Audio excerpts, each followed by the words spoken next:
First item on the agenda is apologies. Apologies from Councillor Bell that Councillor includes his source. Item number 2, disclosable pecuniary and non-pecuniary interests.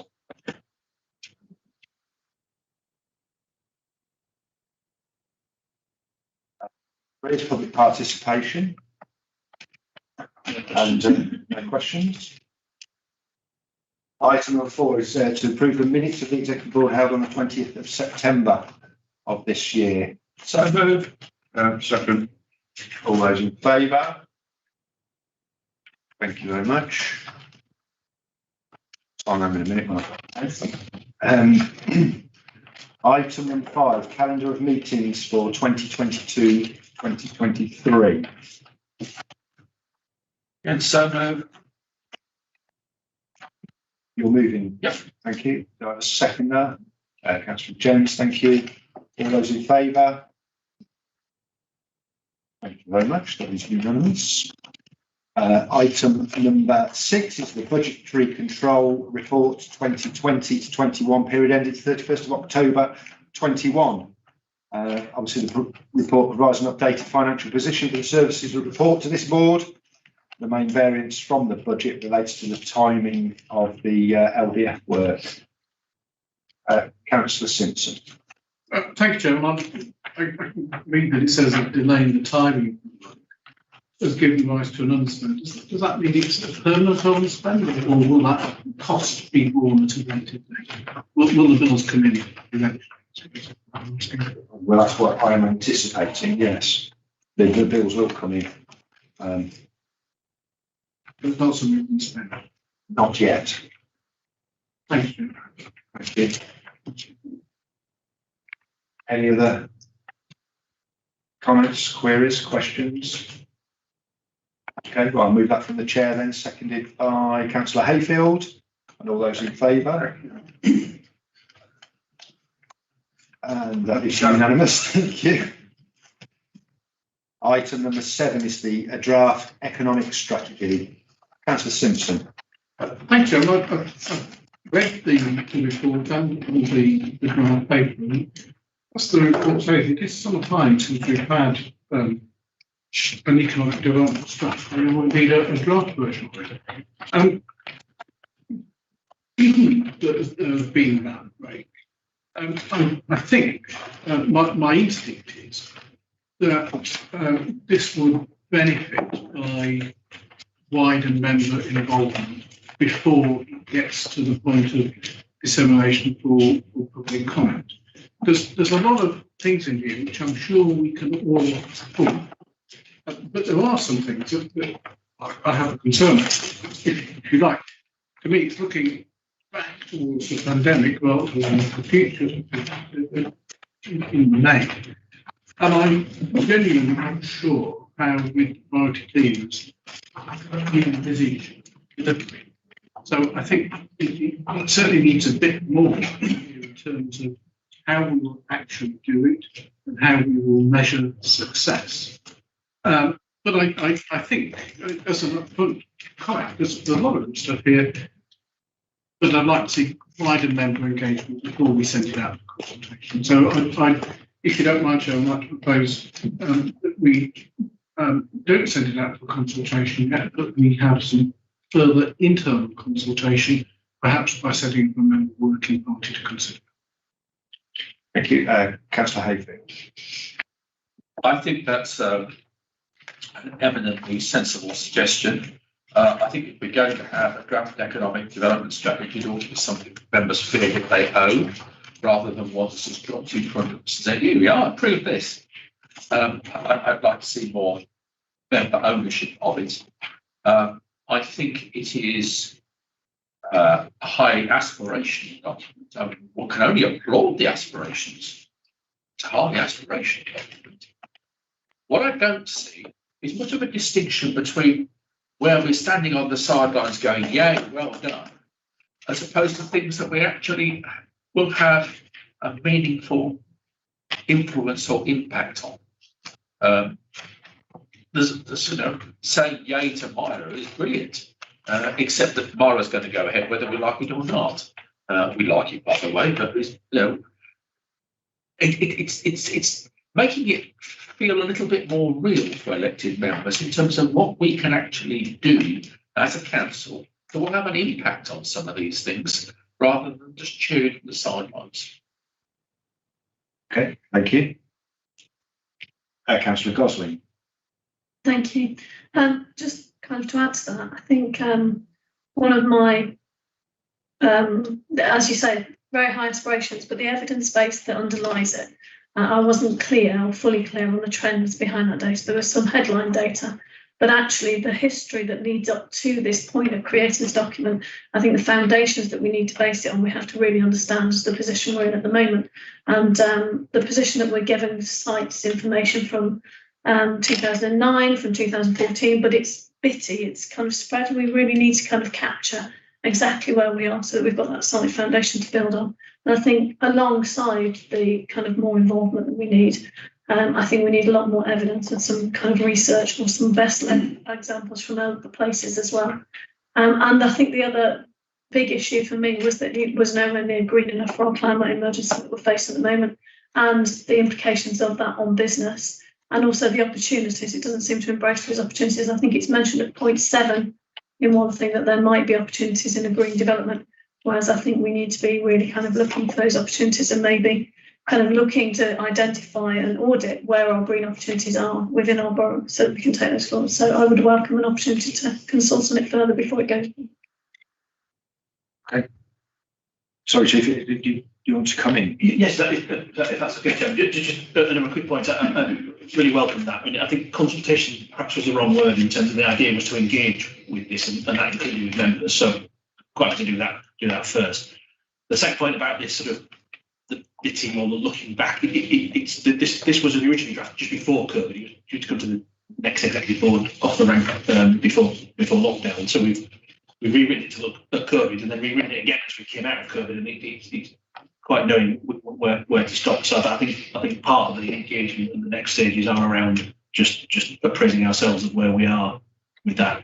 And then it's just a technical issue in terms of can we specify how many members on the working group and whether this board is happy, if the working group's happy, to then have further engagement externally with partner organisations, or whether it wants to come back here first. So just terms of reference, I suppose, in that group. A 5-member working group or 6 or however we want to do it. Chairman, I have no particular concern over how many members. You know, I accept there's got to be a number of voting, but I then sort of encourage all councillors to attend. I genuinely would draw the line down, I think, at talking externally before members have said yes, they like it. Yes here or yes at the working group.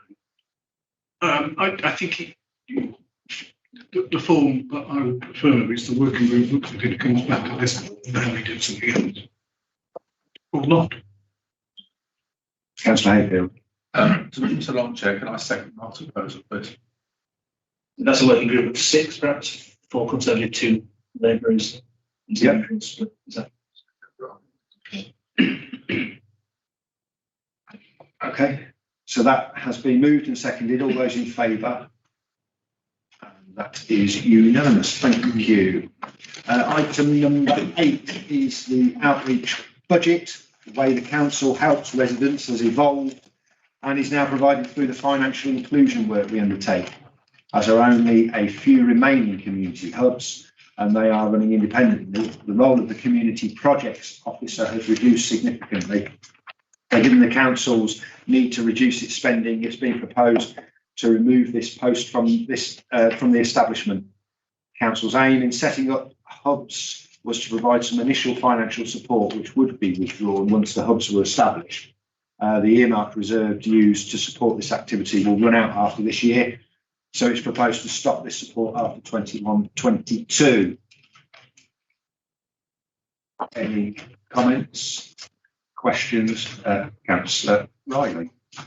Thank you, Chair. Just a question as to with the phones and the internet services that are referred to in section 4, will there be any technical support offered to the parishes to port across phone numbers that the borough will no longer finance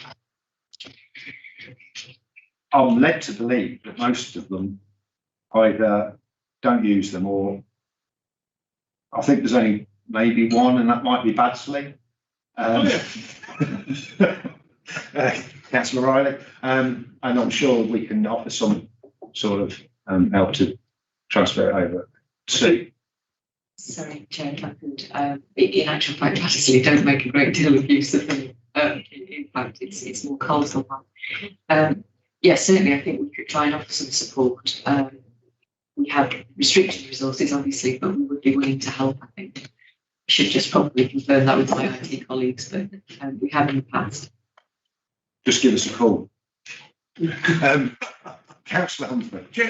Isn't that just a phone taking different ownership, and once it's handed over, it's somebody else's phone? There's no sort of financial burden, is there? There's just a moral burden, if you like, to actually make sure it all works. Yeah. Thank you.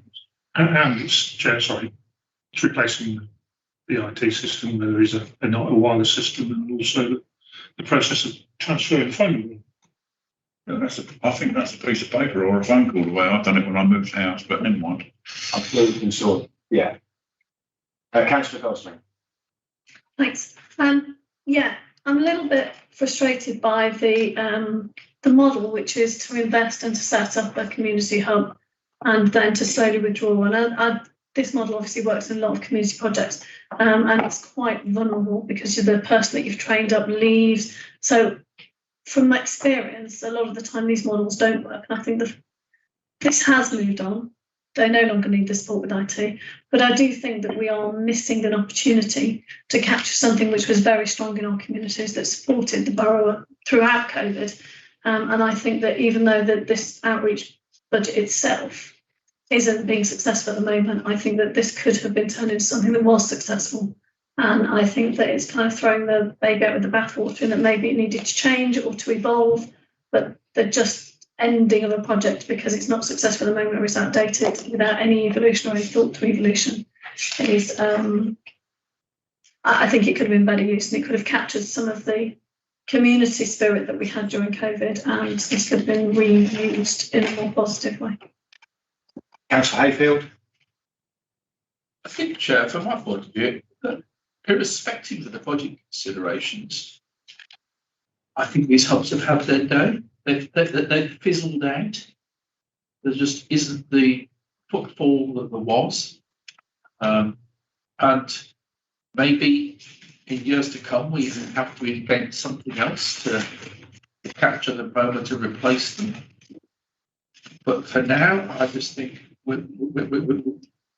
it's time we drew a line under these. Yeah, thank you. You know, we are not ceasing this because they're unsuccessful. I think that's the wrong word, Councillor Gosling. We're ceasing it because it's been successful and they're now running independently. And our vision at the time was to set them up, and as it says in the report, to get them to a position where they are running independently, which they are. So far from being unsuccessful, it's been very successful. And to pick up on your comments around the community activity during the last 18 months or so, absolutely. But again, I would say that the vast majority of the work has either been done by the parish councils or sort of newly formed and very quickly formed community groups, which have been outstanding. You know, I've gone on record many times to say not only was North Warwickshire communities rose to the challenge, and I hope that continues. And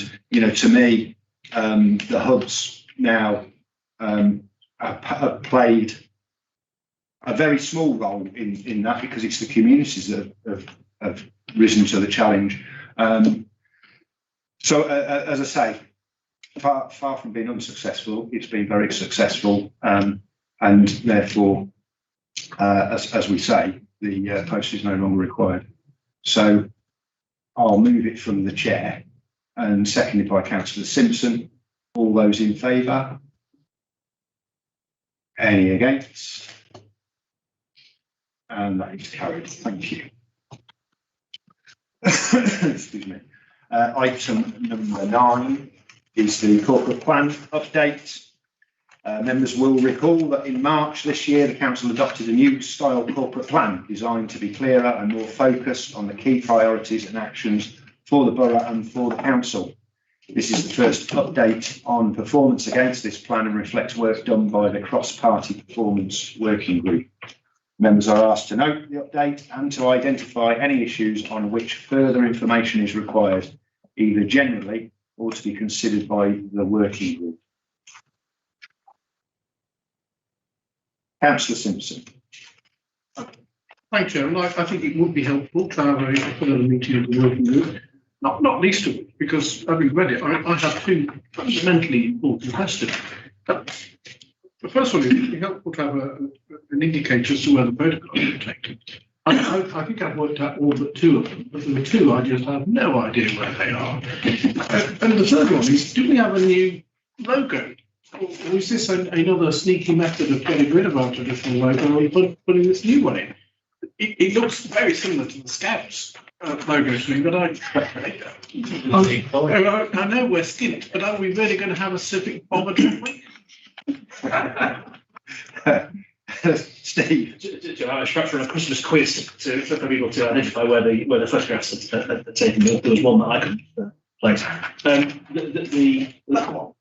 That's Holsworth back, bridge shaft. That's the one on the back. The bridge. Yeah. I thought it was Cullen. It's from the backside of that bridge. I'm giving it away now. I wondered if that one was in a nuclear establishment somewhere. No, so that's a community picnic session. The logo is the designer has just taken a zoom in of ours, so it's in our crest. It's just one particular element of it. But we can lose that for the next iteration. It's designed to take the place of the crest. Which bit of our crest is that? I'm not a designer, so I've a certain artistic freedom. It's right on top of the whatever it is, the griffin. I'm told it's there. Oh, yeah. But we can drop that if need be. Just instead of bullet points. And happy to set up a meeting of working groups if there are certain things to ask that group with us.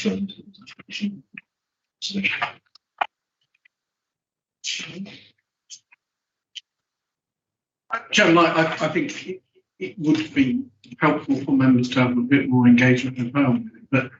But, frankly, I'm sure we've all read it. If there is no need to have a further working group, then we can discuss it at full council, I guess. Okay. I'm in your hands, Councillor Simpson. If you, I'm more than happy to have a working group if you think it will progress matters. To check about, we can call the working group whenever you like. It doesn't need to decision necessarily this group right here, right now. That's the way you want to. Okay. Use it. But yeah, it's more the idea of working group. Have we given you the information that you require? Is it in the format that's required? There was a lot of talk previously around how the previous performance report didn't tell us the things that we wanted to know, and the working group looked at a little bit at that issue of how we focus onto that issue rather than supplementing and choosing there. So, anyway, I've got Councillor Simpson again. Chairman, to answer the Chief of Commission, it is a much easier document to read. It's significantly more user friendly. And yes, I think in short, my instinctive reaction was, yes, it looks and feels better. And actually, I think it's more likely to be read than its predecessor. As to whether it goes as far as it could do, that I couldn't answer because I'm not on the working group. But in general, I think it's an awful lot better than it was. Thank you, Councillor Hayfield. To ask me, Chair, that there's going to be, or there ought to be, a degree of overlap between this and the economic plan that we're sending to a working group to look at. They ought to tie in together, because what we are going to try and do in terms of the economic plan ought to be here in the corporate plan as well. So if we're setting up this working group, we've agreed to set this working group to look at the economic plan, perhaps they could also take a look at this and make sure that the two are actually going to be in sync. Yeah, We already have an established performance working group, and that was nominated at council. So by all means, the economic development one can check to make sure that it's on the right lines. But you've just got a jurisdictional issue there in terms of giving it all to them, but it doesn't preclude them from. Can I just come back on that, Chair? I accept the fact that the way councils work, you have a working group here, and a working group there, and a working group there. But actually, the end result ought to be an amalgam of the two. Now, however you do it, it would seem to me pointless to have an economic group looking at something when you've got another group looking at this, and they might well come up with different things. It ought to feel as though left hand and right hand are working together on this. okay. Councillor Mawson. Just to ask, who's on this performance working group? Give me a moment. I'll answer you presently. One of the people who went to the meetings is no longer a councillor. I think mentioned former councillor Farrell was on. But just give me a second and I'll. So it clearly hasn't met for a while then. No. Councillor Humphries, did you want? I was going to say, I think it's a good report the way it's laid out, and maybe once it's looked at again, it could be tweaked. But I'm a little bit concerned about once you look on the back side of the front photograph, which is Myra, you can see the rurality of Leicestershire. I don't see why we can't have. We must have a little bit of countryside. We can take a photograph in rural North Warwickshire. I know we're trying to push the Myra site, but it isn't really. Boundary runs right down the centre of the A5. So I wonder if we could have a photograph that represents us. Thank you. Can I just make two observations? Firstly, on the point discussed with Councillor Simpson in terms of, I don't think we looked at how we reported performance for about 30 years. So I'm quite happy to look at it slightly more regularly than that. In fact, on a continuing iteration basis, in terms of if there are things, it's first to tell the story of what we want to do. And that will change and things will come in. So I'm quite happy to build that story as we go along. The Myra one was sort of deliberately provocative in terms of this is not, the aspirations of our council are not just confined to our borders, and therefore Myra and everything that goes with Myra, our bit, their bit as well, it's the benefit of our residents. And so yeah, we could put some more pictures of our place, but it was done slightly probably sort of say, look, we're about aspirations in people's lives, not necessarily boots borders, but it's a reasonable point in terms of what's ours and theirs. I'll have to come back to you who the nominations are. The last time we did it was in short trousers by the Very delighted to hear we have such unbounded ambition. Absolutely. Might have been a bus into Birmingham. Excuse me. If I remember right, it wasn't a very big working group. No, it was 5 members. Yeah. It was you, Councillor Simmons. It might have been you, Councillor Simmons, and Councillor Farrell, actually. Now I'm actually just a 3-member working group. I can't find the. Yeah. So let's stick with the same membership. It came about, because Councillor Farrell and himself had complained quite a lot that some of the performance links were in the corporate plan were really sort of dated, and we complained about that bit and about what we were measuring and why. So I came back. Okay. Also, I do remember the conversations early on, and I think an awful lot of what I remember the debate has been achieved. It is a much better document and sets it out more clearly. So on that, I think it's like 99% done.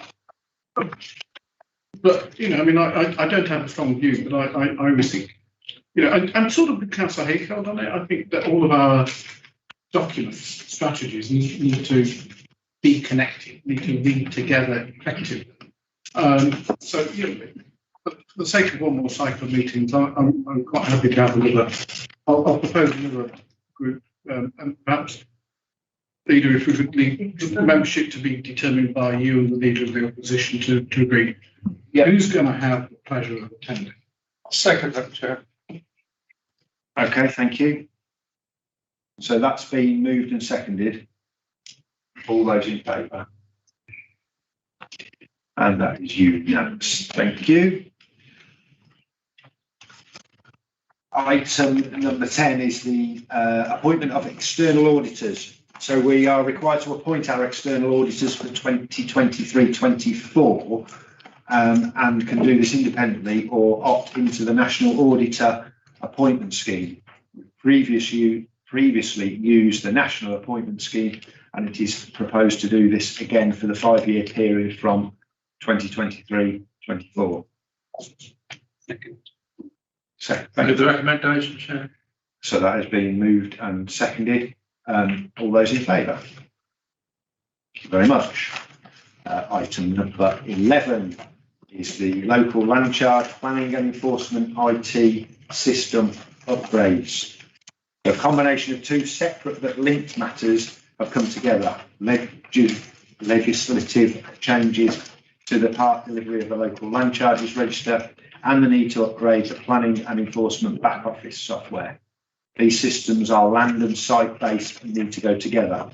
Our current IT provider has indicated that they will no longer upgrade our land registry software to integrate with the land registry portal, and also it will soon not be supporting our planning systems. So in other words, our systems will soon be not fit for purpose. The proposal is to seek a combined upgrade to the new systems being prepared by our current supplier rather than seek to procure a completely new system.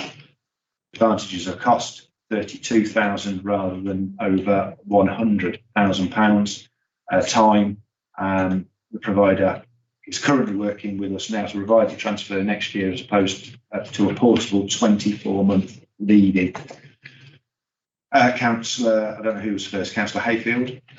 Thank you, Chair. It seems eminently sensible, and notwithstanding the fact that Mr. Brad's been waiting patiently with this, I'm happy to move the recommendation. Thank you. Councillor Simpson. Along similar lines, Chairman, as everyone knows, I have a deep and thorough understanding of IT systems. But I have been briefed on this. I'm beginning to understand it, but I absolutely say to members this is necessary and a very cost-effective solution. So I have no hesitation in seconding it. Thank you very much. So that has been moved and seconded. All those in favour? And that is unanimous. Thank you. Excuse me.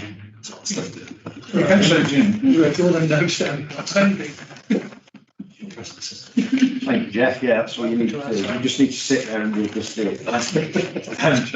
Okay, so item number 12 is board membership changes. And these are to the membership of the Health and Wellbeing Working Party, I think I should say, or board. Working party, isn't it? Yeah, working, yeah. So then reading on the rest of it,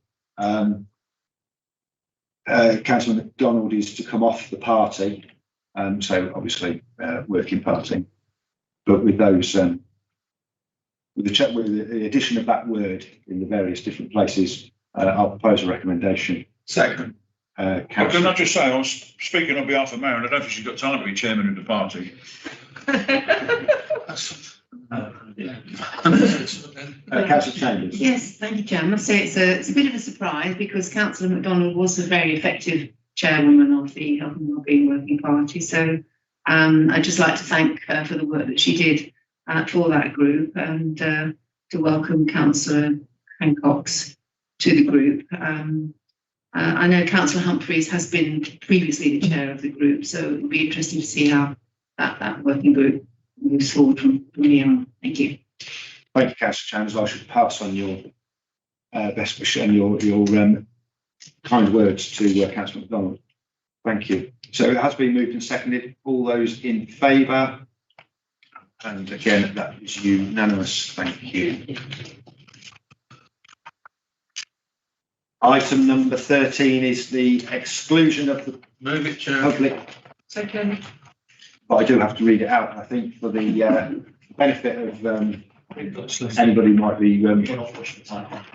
So the board needs to consider whether, in accordance with section 100A(4) of the Local Government Act 1972, the public and press be excluded from the meeting for the following item of business on the grounds that it involves the likely disclosure of exempt information as defined by Schedule 12A to the Act. I'll move that. Seconded by Councillor Hayfield. All those in favour?